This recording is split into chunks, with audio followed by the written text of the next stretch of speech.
Happy Friday and welcome to Africa Good Morning, a show that keeps you abreast with the latest happening across the continent and beyond. My name is Aina Raizakoyo alongside Diana Master. Good morning. Good morning. How are you doing today? Good. Always good. It's Always Friday. good. It's Friday. Excited. Yeah, finally. What a long week. What a long month. Actually. It's simultaneously been a long and a short month. Like, it's weird. It seems like it has gone by fast, but also really slowly. Yeah. Like it's a weird balance. It's not giving anything. Now let's get into what you can expect in today's broadcast. Titanic sub destroyed in catastrophic implosion. All 5 aboard dead. In Mozambique, South Africa, Botswana and Zimbabwe, Limpopo basin countries pledge to promote sustainable development. And Beijing reaches 40 degrees Celsius for the first time in 9 years. And we'll also be crossing over to Zambia to speak to Mike Sichula as he updates us on the latest news that side. Stick around, we'll be back with our top stories right after this break. Welcome to What's Cooking, where culinary passion meets expert insights. Somebody must really want to cook and want to cook good food. Immerse yourself in the bustling world of professional kitchens as top chefs create mouth-watering dishes. Join us for in-depth interviews as our host explores the experiences and expertise of our guest chefs. Don't miss out. Tune in to What's Cooking on NTV every Friday at 2100 hours and let the culinary adventure begin.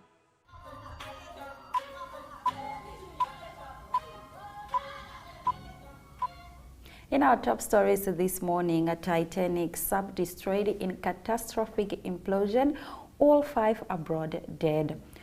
A sea-deep submersible carrying 5 people on a voyage to the century-old wreck of Titanic was found in pieces from a catastrophic implosion that killed everyone on board, the U.S. Coast Guard said on Thursday, ending a multinational 5-day search for the vessel. A robotic diving vehicle deployed from the Canadian ship discovered a debris field from the submersible Titan on Thursday morning on the seabed, some 488 meters from the bow of Titanic, 4 kilometers beneath the surface in a remote corner of the North Atlantic. U.S. Coastal Guard Rear Admiral John told reporters the Titan, operated by the U.S.-based company OceanGate Expeditions, had been missing since it lost contact with its surface support ship on Sunday morning, about an hour 45 minutes into what should have been a 2-hour dive to the world's most famous shipwreck. Let's have a look.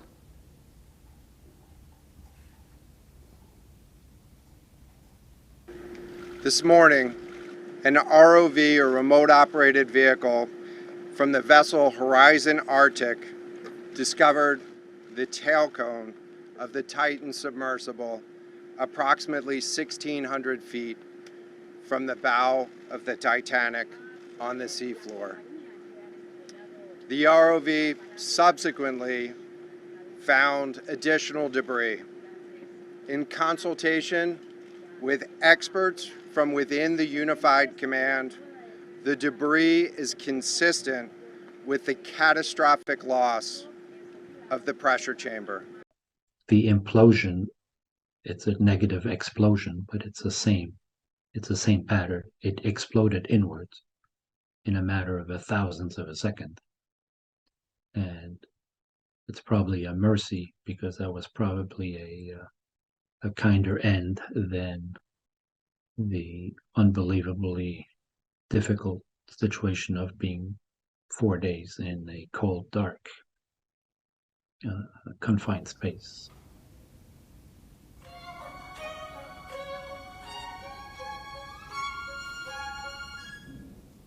Our hearts do go out to their family members. Now moving over, Mozambique, South Africa, Botswana and Zimbabwe, Limpopo basin countries pledged to promote sustainable development. The 4 countries that share the Limpopo River basin, namely Mozambique, South Africa, Botswana and Zimbabwe, have pledged to deepen their collaboration to promote sustainable development of the basin, according to a Wednesday media release from the Limpopo Water Coast Commission. The Deputy Director for Water in the Ministry of Land and Water Affairs of Botswana, Kabamelo Dikgola, said sustainable development of the Limpopo basin is critical in ensuring that transboundary water resources are preserved for present and future generations. Dikgola said the Limpopo is a key strategic basin for Botswana and that they would continue to work with other member states to ensure that all interventions implemented in the basin benefit local communities. The Director of Water Resource Development in Zimbabwe, Gilbert Mawere, said the countries sharing the Limpopo have no option but to continue working together because uncoordinated activities in any of the countries will have an impact on others. Limcom has identified sustainable land management pilot sites to engage with the communities living in the area. In our next story, Imbali Schools erupted in a battle over drug turf. An alleged turf war over the sale of drugs turned Isogweni Secondary School in Imbali Unit 13 into a battleground when a fight between two groups of learners broke out on Wednesday. 3 learners from the school who were injured during the fight were taken to the hospital.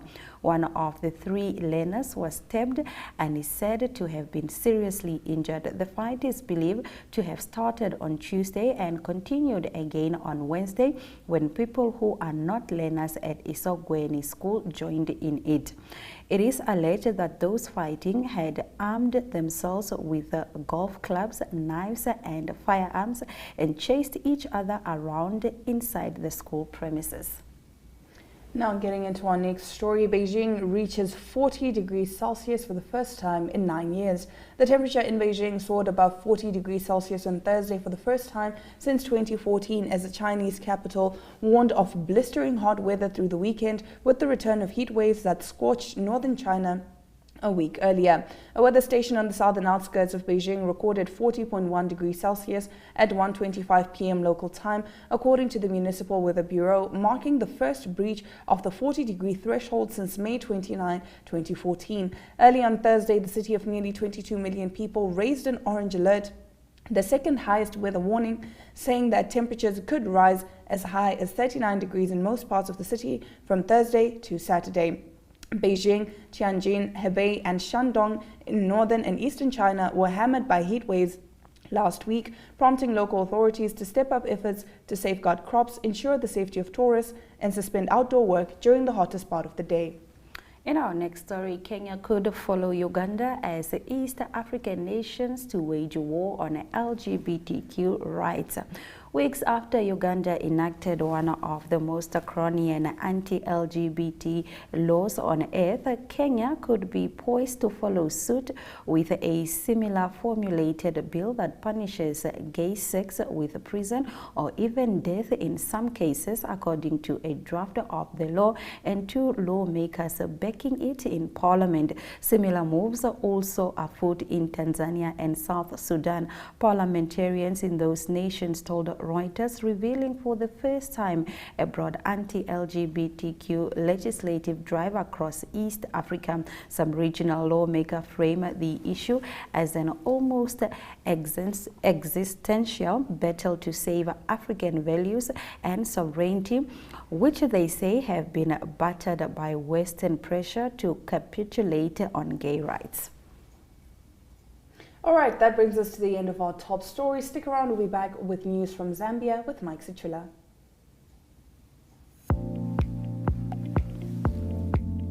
Newsprint Namibia is a web offset printing operation that specializes in the printing of newspapers and commercial inserts. We are the leaders in our industry with the highest quality print work and the shortest turnaround time from computer to print and delivery anywhere in the country daily. Newsprint was established mainly as a newspaper print company, but had to diversify its business to do commercial printing as required in the market. We print commercial inserts previously printed in South Africa in the shortest possible time. We, as an organization, also started printing workbooks for our education system and will also print textbooks for the Namibian market. For more information, please contact print@newsprint.com.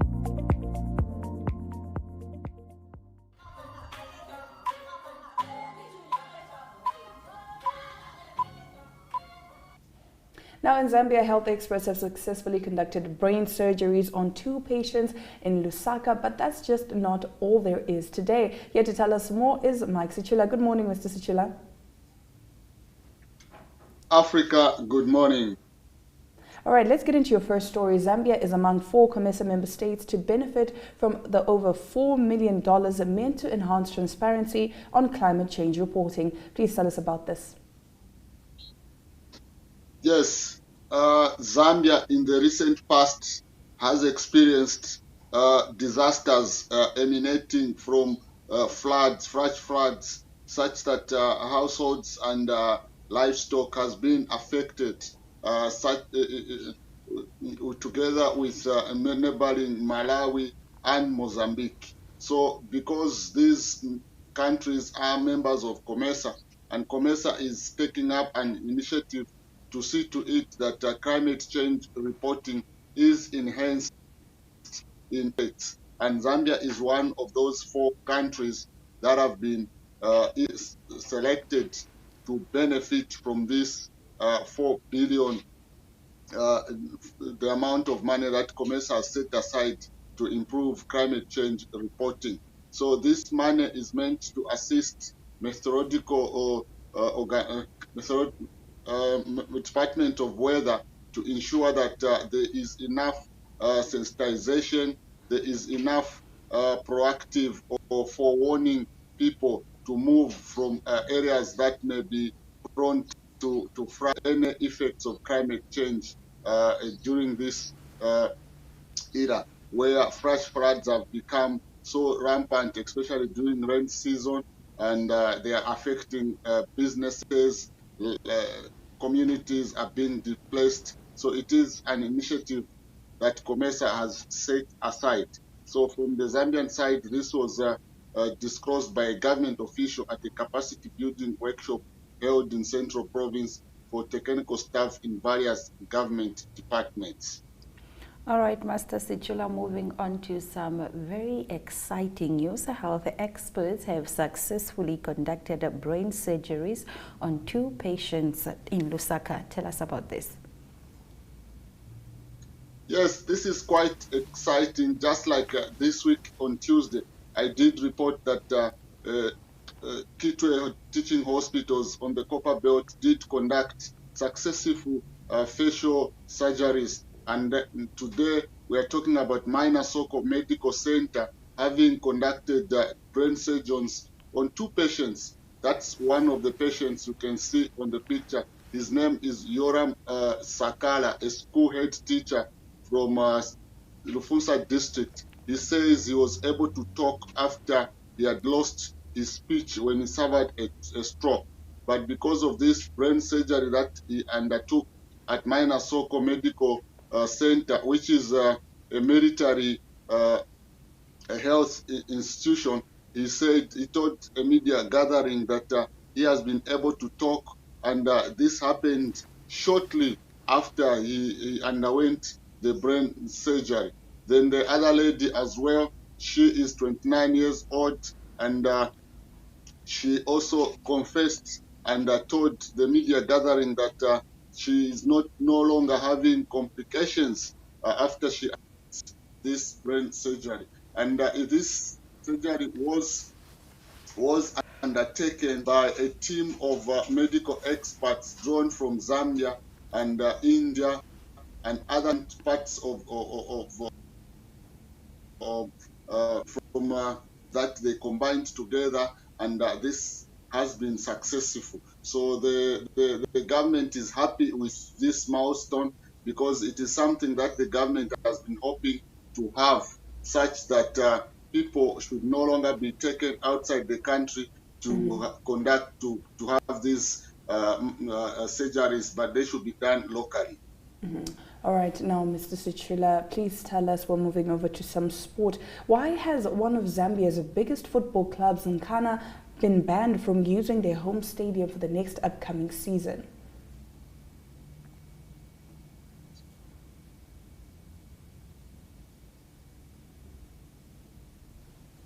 All right, it seems we're having some technical difficulties. We'll take a look at the weather predictions before we return with our economic news. ended season, the club was penalized for having from their stadium. So the Football Association has banned the club from hosting any match upcoming season. They have been directed to host their matches 60 kilometers away from their home ground in Kitwe. So this development has not gone well with the Nkana Football Club Fans Association. That has appealed to the Football Association. But the Football Association is yet to make a statement regarding this appeal from Soccer Fans Association is waiting for the club management to make an official appeal over the ban, which will... Mr. Sichula, due to technical difficulties, we'll have to love and leave you, and we will take a look at the weather predictions for tomorrow. Stay with us.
Here are the economic news for today.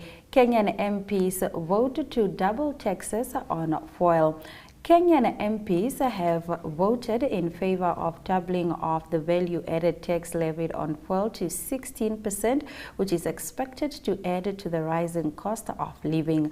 On Wednesday, ruling party coalition MPs pushed through the proposal with 184 approving the clause within a new finance bill, while 88 lawmakers opposed it. The government, which is looking to raise about 50 billion Kenyan shilling from the additional tax, had defended the move as necessary amid the rising debt burden. Now in Mozambique, cotton company leaves debt in 4 banks, according to Lusa. Plexus, one of the main cotton sector companies in Mozambique, which operated in Cabo Delgado, left recovery plan debts of around 515 million meticais. An announcement published on Thursday read, the notice from the Judicial Court of Cabo Delgado dated 5 April appears 2.5 months later in Noticias, Mozambique's main daily newspaper, after the government had already announced in May that it was looking for investors to take over the cotton fields. Now let's take a look at the economic indicators, proudly brought to you by Bank Fintech.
Good day everyone, time for international sports news and starting off with tennis news first. Still the season on grass that continues leading up to Wimbledon on the 3rd of July. Wimbledon will start. And news from the Queen's tournament, that's on the men's side of world tennis. It's Holger Rune, he's the number 2 seed. He's safely through to the quarterfinals. He beats Ryan Pentonson by 6-3 and 6-4. Also Carlos Alcaraz, the number 1 seed, still in the tournament. He's also playing in the round of 16, trying to get into the quarterfinals. And then it was a British number 1, his name is Cameron Norrie. He's number 5 seed. He's through at a tough game against Jordan Thompson of Australia, and the score there was 4-6, 6-3 and 6-2, the win there for Cameron Norrie of Great Britain. He's going to next play against Sebastian Korda. Sebastian Korda, he beat Francois Tiafoe of the United States. They're teammates from the United States, and it's the number 4 seed Tiafoe out of the tournament. Continuing with the German Open, that's on the women's WTA side, and it's not good news for Coco Gauff. She's the number 5 seed from the United States. She battled on grass. She had a good stint at the French Open on clay, but she lost to Katerina Alexandrova, and she's from Russia. The score there was 6-4 and 6-love.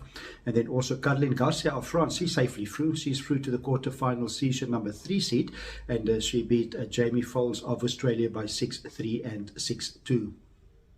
Continuing international sports news with soccer news, it is mostly transfer news at the moment. Chelsea trying to sell some of their players. They're not playing Champions League next year. Clubs that's playing Champions League next year, they're going to try and buy some of the players of Chelsea.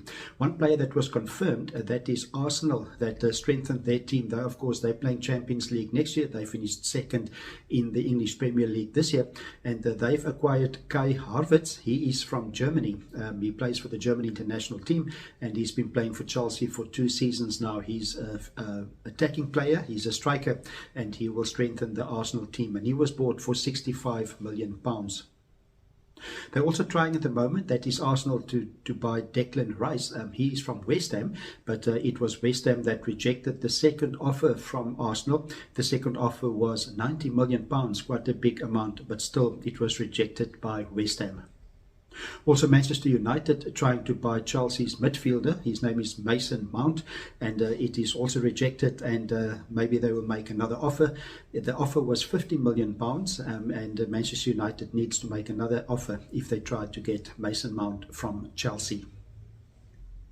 Continuing international sports news with golf news, it's the next major on the golf calendar for women that will start this week, and it is the Women's KPMG PGA Championship, and that will be played at a very famous golf course, that is Baltusrol in New Jersey. And most of all the top players in the world will be in action. Some of the early favorites would be the number 1, 2 and 3 ranked players in the world. Number 1 seed Yin Yang Koo of North Korea will obviously be in the tournament, and one of the favorites from the United States will be Nelly Korda. And also it is Lydia Ko of New Zealand that will also be in the tournament. Southern African interest, it is Ashley Buhai that's been doing great the past few weeks, or past few months actually. She just a few weeks ago won her first PGA title as well, so she'll also be contending in the tournament. And to close off today's international sports news, it is Formula 1 racing news. The next one on the calendar will be the 2nd of July. That is the Austrian Grand Prix.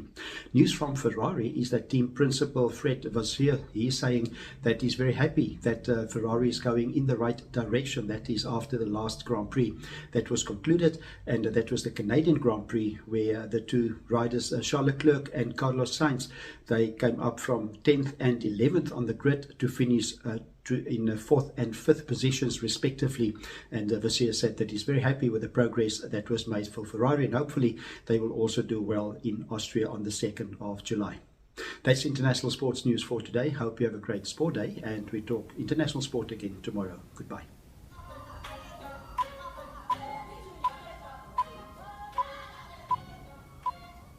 That was Adi Holhard with the sports package. Now let's take a look at the highlights from today's broadcast, just in case you need a quick recap. Mozambique, South Africa, Botswana and Zimbabwe, Limpopo basin countries pledge to promote sustainable development.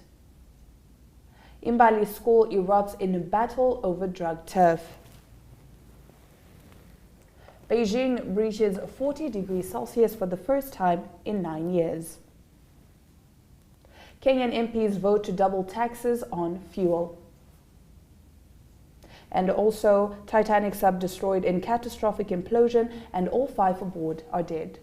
Those have been our stories. We thank you very much for joining our Friday edition of Africa Good Morning. Please be reminded that we do welcome your remarks regarding our show. You can post them on our Twitter and Facebook pages.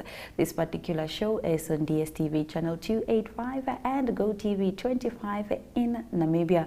On that note, it's all our love, all our light. Happy Friday.